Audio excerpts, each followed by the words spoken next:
দুর্গাপুজো যেতে না যেতেই যখন বাঙালির মনে দুঃখের আবেগময়তা ঘিরে ধরে, ঠিক সেই সময় চন্দননগর ও কৃষ্ণনগর নতুনভাবে সেজে ওঠে মা দুর্গার আর এক রূপের পূজায়। মূলত চন্দননগরে জগদ্ধাত্রী পূজা মানুষের মুখে মুখে হলেও এই পূজার প্রচলন কিন্তু শুরু হয়েছিল কৃষ্ণনগরের রাজা কৃষ্ণচন্দ্রের হাত ধরে। অষ্টাদশ শতাব্দী নাগাদ সময় রাজা কৃষ্ণচন্দ্র কোনো এক কারণে নবাবের কাছে বন্দী ছিলেন দুর্গাপূজাকালীন সময়ে। এই কারণে তার রাজ্যে বিজয়া দশমীর আনন্দ ভালোভাবে উপভোগ করতে পারেননি কেউই। রাজার মন ভীষণভাবে ব্যথিত হয়। ঠিক সেই সময় দেবী দুর্গা জগদ্ধাত্রী রূপে রাজাকে স্বপ্নাদেশে পুজো করার নির্দেশ দেন কার্তিক মাসের শুক্লা নবমীতে। তখন থেকেই কৃষ্ণনগরে জগদ্ধাত্রী পূজার প্রচলন শুরু হয়। তবে জনশ্রুতি অনুযায়ী এই পূজার বয়স 250 থেকে 270 বছর হলেও 500 বছরের প্রাচীন পুঁথিতেও কিন্তু জগদ্ধাত্রী দেবীর উল্লেখ পাওয়া যায়। তবে তখন এই পূজা ছিল সীমিত এবং কৃষ্ণচন্দ্রের আমলের পর থেকে এই পূজার জনপ্রিয়তা বৃদ্ধি পায়।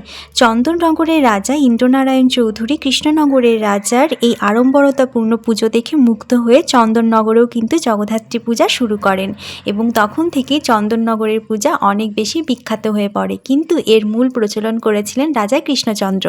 এখন এর গণ্ডি কিন্তু ছড়িয়ে গেছে ভারতবর্ষের বিভিন্ন প্রান্তে। আমাদের এখানেও কিন্তু জগদ্ধাত্রী পুজো যথেষ্ট আড়ম্বরতার সঙ্গে পালন করা হয়। আমিও চলে গেছিলাম মাকে দর্শন করতে। মায়ের রূপ হচ্ছে মনোমুগ্ধকর। মেলায় গেছি আর ফুচকা খাবো না তা কিন্তু হতেই পারে না। খেয়ে নিলাম ফুচকা, তবে আমার মুখ দেখে বুঝতেই পারছেন একদমই টেস্টি ছিল না। কিছুক্ষণ ঘোরাঘুরি করে চলে আসলাম এই ক্রিস্পি পটেটোর কাছে। এটা খেতে না আমার অনেক অনেক বেশি ভালো লাগে। মেলায় গিয়ে যদি এটা দেখি তাহলে কিন্তু আমি খাই।